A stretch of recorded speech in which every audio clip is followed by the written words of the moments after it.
नमस्कार। प्रदीप पॉइंट में आप सबका एक बार पुनः स्वागत है। हम लोग मौलिक अधिकार पढ़ रहे थे और मौलिक अधिकार के अंतर्गत हम लोगों ने अनुच्छेद 12 से लेकर अनुच्छेद 22 तक पढ़ा था। 12 में क्या था? राज्य की परिभाषा था। 13 में क्या था? अगर कोई कानून मौलिक अधिकारों का उल्लंघन करता है तो उल्लंघन करने की सीमा तक वो क्या होगा? शून्य होगा। उसके बाद में समानता का अधिकार हम लोगों ने पढ़ा 14 से 18 तक। फिर हम लोगों ने पढ़ा स्वतंत्रता का अधिकार 19, 20, 21, 22 तक। ठीक है, आज हम लोग पढ़ेंगे शोषण के विरुद्ध अधिकार। अब जैसा नाम हो वैसा ही गुण।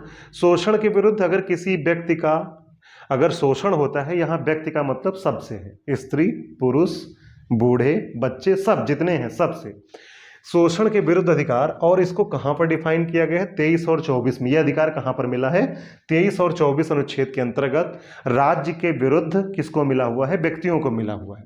और इसमें अनुच्छेद 23 कहता है कि मानव के दुर्व्यापार एवं बलात् श्रम का प्रतिषेध। यहां पर एक बात ध्यान दीजिएगा, यहां पर मैं सीधे जो कॉन्स्टिट्यूशन में लिखा हुआ है उसी लैंग्वेज को का प्रयोग कर रहा हूं, क्योंकि जब आपसे एग्जाम में पूछा जाएगा तो यही लैंग्वेज पूछा जाएगा और आप वहां घबराए ना। इसको एक एक वर्ड को मैं बढ़िया से आपको समझाए दे रहा हूं।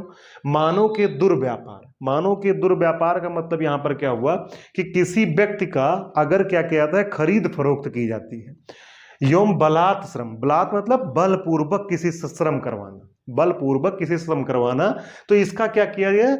ये जो है प्रोहिबिटेड है, अर्थात प्रतिषेध किया गया है इसका। ठीक है, अब मानव के दुर्व्यापार और बेगार इसके अंतर्गत कहा गया है।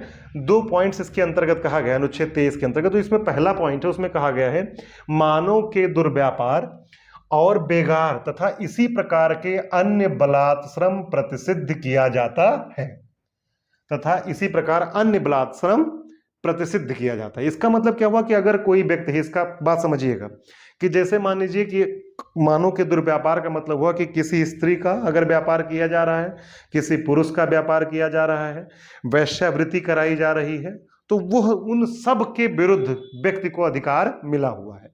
बच्चों का व्यापार किया जा रहा है, यहां पर लिखा हुआ है ट्रैफिक ह्यूमन बीइंग्स। बात समझ में आया कि नहीं? दूसरी चीज क्या है? और बेगार, बेगार को इंडियन कॉन्स्टिट्यूशन में भी बेगार ही लिखा गया। हिंदी और इंग्लिश दोनों में क्या लिखा हुआ है? बेगार ही लिखा हुआ है। बेगार का मतलब क्या होता है कि बिना पैसे के काम करवाना, बिना पैसे के काम करवाना। जैसे बहुत लोग कहते नहीं है कि आज पूरा दिन तो हमारा बेगार करते हुए चला गया, आज पूरा दिन मेरा कैसे चला गया? बेगार करते हुए। तथा इसी प्रकार के अन्य बलात् श्रम, अगर आपसे कोई बलपूर्वक श्रम करवाता है तो उसको क्या किया गया है? प्रतिषिद्ध किया गया है। अच्छा, एक चीज और, इसी के अंतर्गत बलात् श्रम के अंतर्गत बंधुआ मजदूरी भी आती है। बंधुआ मजदूरी भी बलात् श्रम ही तो है, बलपूर्वक करवाया गया श्रम ही है। किसी को बंधुआ मजदूर बना लिया जाए और उसके बाद में उससे लगातार कई दिनों तक काम करवाया जाए, तो वो क्या है? बंधुआ मजदूरी भी इसी के अंतर्गत आती है। तो बात समझ में आया? फिर उसके बाद में दूसरी चीज क्या कहा गया है इसमें, जो अनुच्छेद 23 है, कहा गया है कि इस अनुच्छेद की कोई बात, मतलब इसमें जो बलात् श्रम और दुर्व्यापार, मानव के दुर्व्यापार की बात की गई, इस अनुच्छेद की कोई बात राज्य को सार्वजनिक प्रयोजनों, मतलब पब्लिक पर्पजेज के लिए, अगर पब्लिक वेलफेयर के लिए अनिवार्य सेवा अधिरोपित करने से निवारित नहीं करेगी। इसका मतलब क्या हुआ कि अगर कोई पब्लिक वेलफेयर के लिए अगर किसी राज्य कर्मचारी को या किसी व्यक्ति को संविधान में ये प्रावधान कर दिया जाता है कि सबको वैसा करना ही होगा, तो उसको बलात् श्रम के अंतर्गत नहीं माना जाएगा। अब आप समझिए कैसे। मान लीजिए कोई स्टेट कर्मचारी या केंद्र सरकार का कर्मचारी है और उससे कहा जा रहा है कि आप पहले क्या करेंगे? 8 से 2 नौकरी करेंगे, उसके बाद में आप क्या करेंगे कि एक सर्वे करेंगे। तो वो उसे, अगर राज्य को लगता है कि नहीं वो एसेंशियल सर्विस है, उसे करवाना बहुत जरूरी है, तो व्यक्ति उससे मना नहीं कर सकता। दूसरे, केवल कर्मचारियों के लिए नहीं है, ये व्यक्ति के लिए भी है। जैसे आपने देखा होगा यूरोपियन कंट्रीज में कि वहां पर ये बाध्यकारी बना दिया गया है कि हर व्यक्ति को सेना में कुछ दिनों के लिए एक लिमिटेड टाइम रखा गया कि उनको एज ए सैनिक, एज ए सोल्जर उनको वहां पर काम करना ही होगा, तो उससे वो मना नहीं कर सकते। तो वो क्या है, उस पर कोई व्यक्ति मना नहीं कर सकता कि ये बलात् श्रम है। बात समझ में आया कि नहीं? दूसरी चीज क्या है कि जैसे अपने यहाँ कोरोना काल में आप लोगों ने देखा होगा कि ड्यूटी टाइम डॉक्टर्स की बढ़ा दी गई। जितने भी कर्मचारी थे, इवन देन जो स्वास्थ्य सर्विसेज से नहीं जुड़े हुए थे, जो हेल्थ सर्विसेज से नहीं जुड़े हुए थे, उनकी भी ड्यूटी लगाई गई। तो उससे कोई मना नहीं कर सकता। तो मेरी बात आपको समझ में आई होगी कि अगर पब्लिक वेलफेयर के लिए कोई काम करवाया जा रहा है तो उससे कोई व्यक्ति मना नहीं कर सकता। और दूसरी चीज, जो अगर ऐसा कोई करता है तो विधि के द्वारा उसे क्या किया जाएगा, अगर कोई इस तरह से मानो कि दुर्व्यापार और बेगार तथा इसी प्रकार के अन्य बलाश्रम जो करवाता है, तो उसके लिए क्या किया जाएगा, संविधान में विधि का प्रावधान किया गया है, जो कि कौन बनाएगा, संसद बनाएगा, और उसके बाद में उस व्यक्ति को दंडित किया जाएगा। तो आइए अब नेक्स्ट पढ़ते हैं अनुच्छेद 24। तो अनुच्छेद 24 है कारखानों आदि में बालकों के नियोजन का प्रतिषेध। ये इसकी हेडिंग है, कारखानों आदि में बालकों के नियोजन। अब यहाँ पर कारखानों आदि में अर्थात जितने भी कारखाने हैं, जो मशीनरी हैं बड़ी बड़ी, वहाँ पर अगर कोई काम कराता है बच्चों से, या आदि का मतलब क्या हो गया कि जैसे खान हो गई, माइंस जितने भी हैं, चाहे वो कोयले की खदान हो, कोयले की खान हो, या किसी भी चीज़ की, तो उसमें बालकों के नियोजन अर्थात उनसे काम करवाने पर यहाँ पर क्या किया गया है, मना किया गया है। 14 वर्ष से कम आयु के किसी बालक को किसी कारखाने या खान में काम करने के लिए नियोजित नहीं किया जाएगा, अर्थात उनको नहीं लगाया जाएगा वहां पर जाएगा, या किसी अन्य परिसंकटमय। परिसंकटमय का मतलब यहां पर क्या हुआ, यहां पर परिसंकटमय का मतलब है खतरनाक, या जहां पर उनके जीवन को खतरा हो। अगर बच्चों के जीवन को खतरा है तो ऐसी कंडीशन में बच्चों को काम पर नहीं लगाया जाएगा। अब जैसे मान लीजिए आरा मशीन किसी के यहाँ लगी हुई है, अब वहाँ किसी छोटे बच्चे को लकड़ी चीरने के लिए लगा दिया जाता है, लकड़ी को फाड़ने के लिए लगा दिया जाता है, तो अब क्या होगा, तो वहाँ पर उनका जीवन तो खतरा तो लगातार बना ही रहेगा, कब उनका हाथ कट जाए, क्या हो जाए, ठीक है, क्योंकि वो उतने समझदार नहीं होते। तो परिसंकटमय हैजार्डस कंडीशन में उनको काम करने के लिए नहीं लगाया जाएगा। अब यहाँ पर समझने वाली बात यह है कि 2015 में कैबिनेट ने एक जारी किया था अधिसूचना, तो उसके अंतर्गत कहा गया कि घरेलू कार्य में अगर कोई बच्चा अपने परिवार की मदद करता है तो उसे शोषण के विरुद्ध अधिकार के अंतर्गत नहीं माना जाएगा, मतलब उसे ये जो है आर्टिकल 24 के अगेंस्ट नहीं माना जाएगा। बात समझ में आई कि नहीं। दूसरी चीज क्या है कि जैसे यहाँ पर संसद के द्वारा विभिन्न प्रकार के कानून बनाए गए जिससे कि बच्चों को संरक्षण प्रदान किया गया है। इस शोषण के विरुद्ध का अधिकार जो है, ये 21A आर्टिकल आपने पढ़ा है, क्या पढ़ा है, 21A आर्टिकल पढ़ा है आपने। तो 21A आर्टिकल के अंतर्गत क्या है, शिक्षा का अधिकार। शिक्षा का अधिकार आप जानते हैं कि 86वें संवैधानिक संशोधन 2002 के द्वारा, 86वें संवैधानिक संशोधन 2002 के द्वारा इसे जोड़ा गया था 21A। तो ये क्या है, ये 6 से 14 वर्ष तक के बालकों को निःशुल्क प्राथमिक शिक्षा का उपलब्ध करवाता है। निःशुल्क प्राथमिक शिक्षा देना लेना उसका क्या है, अधिकार है। तो अब ये जो है अगर देखा जाए तो ये अनुच्छेद 23 और 24 का क्या है, पूरक है। मुख्य रूप से अनुच्छेद जो 23 और 24 है, या जो 24 है उसका पूरक है। शोषण के विरुद्ध अधिकार का अनुच्छेद 21 से क्या है, पूरक है। तो इस तरह से ये आपको समझ में आया होगा। अब आइए पढ़ते हैं धार्मिक स्वतंत्रता का अधिकार, अनुच्छेद 25 से लेकर 28 तक। धार्मिक स्वतंत्रता का अधिकार अनुच्छेद 25, 26, 27 और 28 के अंतर्गत बताया गया है। Right to freedom of religion, धर्म की स्वतंत्रता का अधिकार। यहाँ पर क्या होगा, धर्म की स्वतंत्रता का अधिकार, ठीक है। अनुच्छेद 25 के अंतर्गत कहा गया है कि अंतःकरण की और धर्म के अबाध रूप से मानने, धर्म के अबाध रूप से मानने, आचरण करने और प्रचार करने की स्वतंत्रता। अंतःकरण की मतलब आप जिस धर्म को भी मानते हैं उस धर्म को स्वीकार कर सकते हैं, उस धर्म के अनुसार आचरण करना है आपको। धर्म के अबाध रूप से मानने, किसी भी धर्म को बिना बाधा के आप मान सकते हैं और उसके अनुसार आचरण कर सकते हैं। आचरण का मतलब कि आप जैसे हिंदू हैं तो आप यहाँ रेड कलर का धागा बांध सकते हैं और चंदन लगा सकते हैं। जैसे आप मुस्लिम हैं तो आप टोपी लगा सकते हैं, पैजामा कुर्ता पहन सकते हैं, या फिर आप बुर्का पहन सकती हैं। मतलब उसके अनुसार जो भी धर्म का पोशाक है वो आप धारण कर सकते हैं। ठीक है। तो आचरण करने और प्रचार करने की स्वतंत्रता। इसके अलावा समय समय पर आप देखते होंगे कि जैसे हिंदू धर्म में बहुत सारे कीर्तन भजन करवाए जाते हैं, इसके अलावा कथा करवाई जाती है 7-7 दिन की, 8-8 दिन की। ऐसे ही मुस्लिम धर्म में बहुत सारे धार्मिक कार्यों का आयोजन होता है, सिख ईसाई में भी इस तरह का आयोजन होता है। तो वो क्या है, प्रचार करने की स्वतंत्रता होता है, धार्मिक कार्यों के अबाध रूप से मानने, आचरण करने और उसे प्रचार करने की क्या है, स्वतंत्रता होती है। अंतःकरण का मतलब समझ में आया कि अपनी मर्जी के अनुसार आप किसी धर्म को मान सकते हैं, अपनी मर्जी के अनुसार आप किसी धर्म को मान सकते हैं। लेकिन यहां पर शर्त यह है कि उससे लोक व्यवस्था में किसी भी प्रकार का नुकसान न पहुंचे। अर्थात अगर पब्लिक ऑर्डर में कहीं भी नुकसान पहुंच रहा है तो आपके धार्मिक कार्यों को रोक दिया जाएगा। बात समझे। अगर उससे समाज में किसी प्रकार की, लोक व्यवस्था में किसी प्रकार का, आप जैसे मान लीजिए कि कोरोना काल था और कोरोना काल में आप सोचे कि हम यहाँ पर एक कथा का आयोजन कराएंगे जिसमें लाखों लोगों को इकट्ठा करेंगे, तो ये संभव नहीं था। ये क्या था, लोक व्यवस्था के अगेंस्ट था। दूसरी चीज, ये स्वास्थ्य के भी अगेंस्ट था। बात समझ में आई कि नहीं। इसके अलावा अगर मान लीजिए कि कहीं पर, अब तो तमाम तरह इस तरह के कानून भी बन गए हैं कि 8 बजे के बाद, 9 बजे के बाद कोई लाउड स्पीकर नहीं बजा सकता, कि आप रात भर बहुत लाउड कोई भजन कीर्तन नहीं कर सकते। तो वो क्या है, लोक व्यवस्था में डिस्टरबेंस था, इसीलिए उस पर रोक लगाया गया। दूसरी चीज क्या है कि अगर मोरलिटी इजाजत नहीं देती तब भी आप उस कार्य को नहीं कर सकते।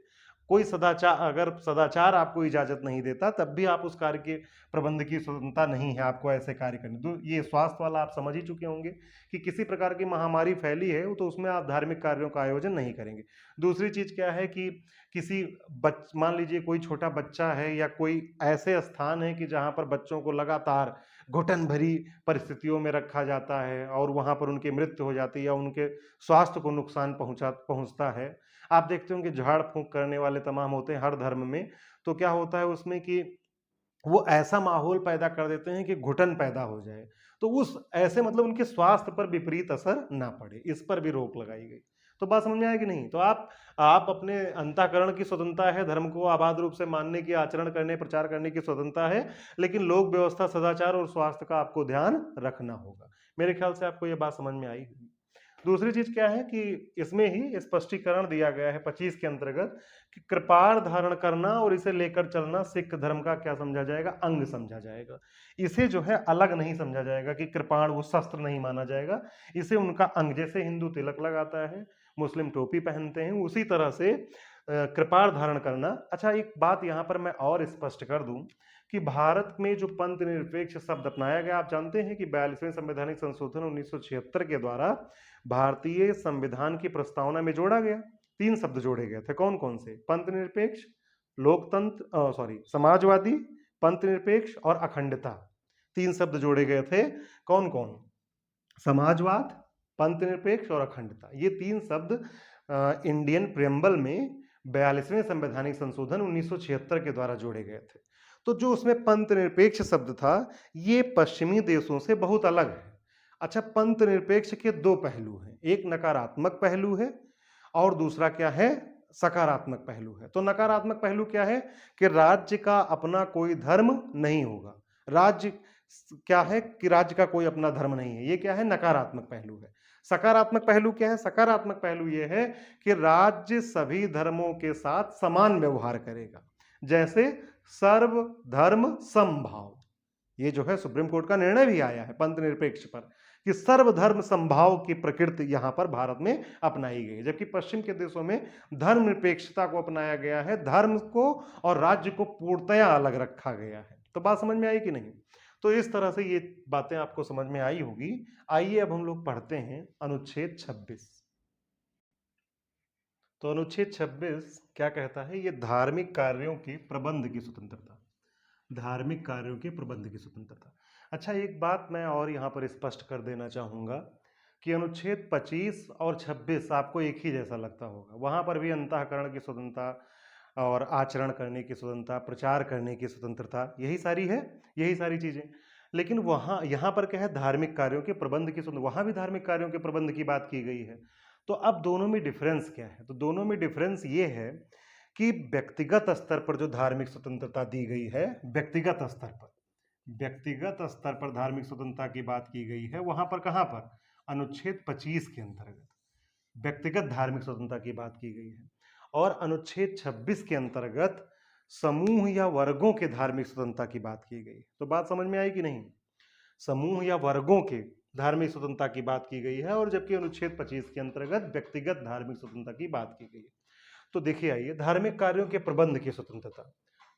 अब यहां पर भी ध्यान रखना है कि लोक व्यवस्था, सदाचार और स्वास्थ्य, लोक व्यवस्था, सदाचार और स्वास्थ्य को ध्यान में रखते हुए, लोक व्यवस्था ये जरूर याद रखिएगा, सदाचार और स्वास्थ्य के अधीन रहते हुए, को ध्यान में रखते हुए धार्मिक कार्यों के पूर्त प्रयोजनों, मतलब चैरिटेबल पर्पजेज, जो religious work and charitable purposes के लिए संस्थाओं की स्थापना और पोषण का अधिकार होगा। इसका मतलब क्या हुआ कि अगर कोई धार्मिक कार्य आप करने जा रहे हैं तो आप क्या कर सकते हैं? संस्थाओं की स्थापना कर सकते हैं। अगर कोई पूर्त प्रयोजनों, मतलब कि चैरिटेबल पर्पजेज के लिए भी आप क्या कर सकते हैं? संस्थाओं की स्थापना कर सकते हैं, उनका पोषण कर सकते हैं। पोषण मतलब उनका देखभाल, उसमें किस तरह से पैसा आएगा, किस तरह से खर्चा होगा, ये क्या हुआ? पोषण हुआ उनका। अपने धर्म विषयक कार्यों का प्रबंध करने का अधिकार। अब कोई भी धर्म विषयक कार्य है तो उसको क्या कर सकते हैं? उसके प्रबंध करने का अधिकार होगा आपका। इसके अलावा जंगम एवं स्थावर संपत्ति, जंगम चल अचल संपत्ति जिसे बोलते हैं हम लोग, जंगम एवं स्थावर संपत्ति के अर्जन और स्वामित्व का। जैसे मान लीजिए बहुत लोग दान देते हैं, किसी ने मुकुट दान दे दिया, तो किसी ने गदा दान दे दिया, तो किसी ने कोई चादर चढ़ा दी। तो इस तरह से जो दान मिलते हैं तो वो, और जो अगर मान लीजिए किसी ने किसी ट्रस्ट के नाम, कोई धार्मिक ट्रस्ट है उसके नाम अपनी जमीन ही लिख दी 20 बीघा, तो वो क्या है? जंगम एवं स्थावर संपत्ति के अर्जन कर सकते हैं और उनके स्वामित्व का अधिकार होगा।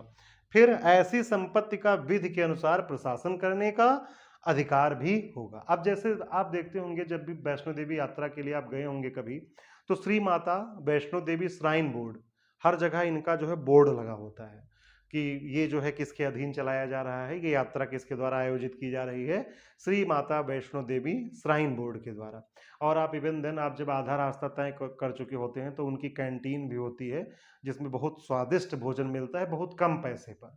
और इसके आप देखते होंगे कि सारी व्यवस्थाएं, जितना भी वहाँ पर रोड बनी हुई है, जितना भी वहाँ पर पत्थर रोकने के लिए टीन सेट लगाए गए हैं, तो वो सारी व्यवस्थाएं किसकी होती? वहाँ का प्रशासन किस तरह से होगा, वहाँ पर सारी व्यवस्थाएं कैसे होंगी, इसका काम कौन करता है? श्राइन बोर्ड के द्वारा करवाया जाता है। तो बात समझे? तो उसी तरह से समूह के द्वारा कार्य हुआ।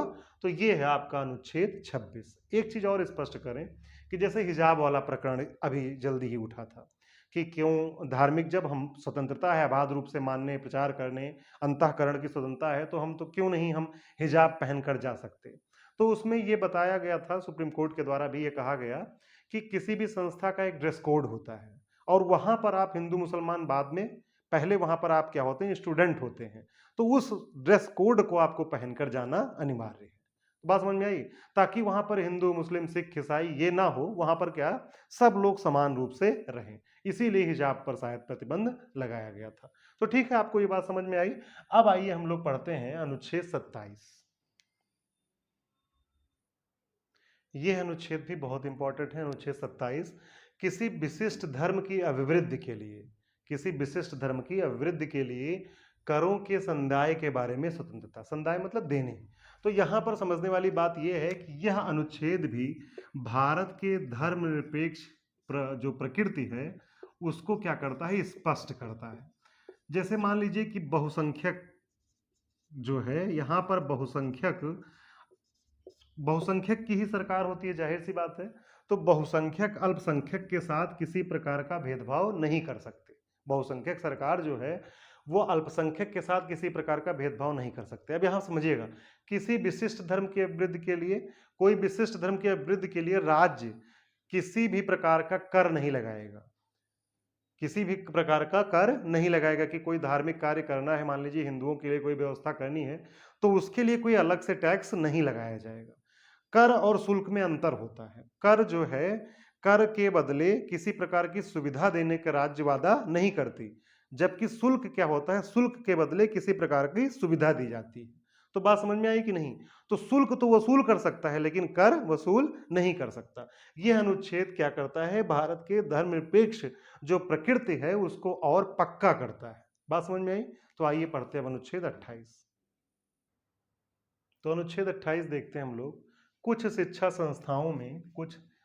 संस्थाओं में धार्मिक शिक्षा और धार्मिक उपासना में उपस्थित होने के बारे में स्वतंत्रता।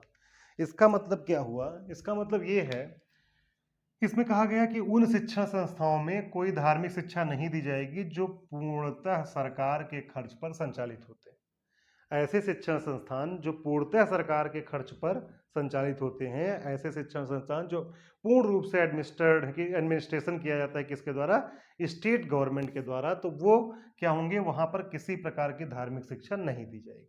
दूसरी बात क्या कही गई है कि ऐसे शिक्षण संस्थान जो किसी न्यास द्वारा, किसी ट्रस्ट के द्वारा स्थापित हैं और जिनके अनुसार उस शिक्षा संस्था में शिक्षा देना अर्थात धार्मिक शिक्षा देना, शिक्षण संस्था में धार्मिक शिक्षा देना क्या है? आवश्यक है। उसमें धार्मिक शिक्षा दी जा सकती है, भले ही ऐसे शिक्षण संस्थान का प्रशासन राज्य करता है। ये तो हो गया। फिर तीसरी चीज क्या है कि राज्य से मान्यता प्राप्त हो कोई और राज्य निधि से सहायता भी प्राप्त करता हो कोई शिक्षण संस्थान, और वहां पर कोई धार्मिक शिक्षा दी जाती हो, लेकिन उसमें किसी छात्र को ये बाध्य नहीं किया जाएगा कि वो किसी उपासना में या किसी धार्मिक शिक्षा संबंधी कार्यों में क्या हो, उपस्थित हो, उसे बाध्य नहीं किया जा सकता। ठीक है। अब यहाँ पर आप समझिएगा कि चार तरह से विद्यालय हो सकते हैं, चार तरह से। तो ऐसे संस्थान जो पूरी तरह से राज्य द्वारा मेंटेन किए जाते हो, पहली चीज होगी पूरी तरह से जितने भी गवर्नमेंट कॉलेज आते हैं वो किसके अंतर्गत आएंगे? इसी के अंतर्गत आएंगे। दूसरा क्या है? Administered by state but establish under any trust. ये जो है इनका जो है एडमिनिस्टर्ड मतलब ये जो है प्रशासन इनका किसके द्वारा किया जाएगा? राज्य के द्वारा, लेकिन इसको स्टेब्लिश किसके अंतर्गत किया गया है? किसी ट्रस्ट के द्वारा। बात समझ में आई? दूसरे और जो थर्ड प्रकार का इंस्टीट्यूशन जो कॉलेज है, ये क्या है? Institution recognised by the state. केवल इनको क्या किया गया? रिकॉग्नाइज्ड किया गया, मान्यता दी गई है। तो प्राइवेट कॉलेज जितने भी हैं, institution receiving aid from the state. और ये जो फोर्थ टाइप का है, ये क्या है कि इसमें जो अर्ध सरकारी कॉलेज जितने भी हैं कि इनको वित्तीय सहायता राज्य के द्वारा प्राप्त होती है। तो यहाँ पर ध्यान देने वाली बात यह है कि यहाँ पर आप धार्मिक शिक्षा दे सकते हैं, धार्मिक शिक्षा यहाँ पर दी जा सकती है, और कहीं कहीं पर, कहाँ पर, और थर्ड और फोर्थ में भी धार्मिक शिक्षा दी जा सकती है, लेकिन इसके अंतर्गत आप किसी व्यक्ति छात्र को बाध्य नहीं कर सकते कि वो धार्मिक उपासना में उपस्थित हो। तो इस तरह से हम लोगों ने आज अनुच्छेद 23, 24, 25, 26, 27, 28 को अच्छे से समझा है। आपको अगर ये सारी चीजें ना याद रहें तो कोई बात नहीं, आपको इनमें बस एज इट इज ना याद रहे, थोड़ा बहुत याद रहे, तो उससे जो है कॉन्सेप्चुअल क्लियरिटी रहती है। लेकिन ये हेडिंग जरूर याद होनी चाहिए, 25 में क्या कहा गया, 26 में क्या कहा गया, 27 में क्या कहा गया और 28 में क्या कहा गया। ठीक है, तो मिलते हैं नेक्स्ट लेक्चर में, वहां हम पढ़ेंगे अनुच्छेद 29, 30 और 32, 33, 34। ठीक है, तो मिलते हैं नेक्स्ट लेक्चर में, तब तक के लिए नमस्कार।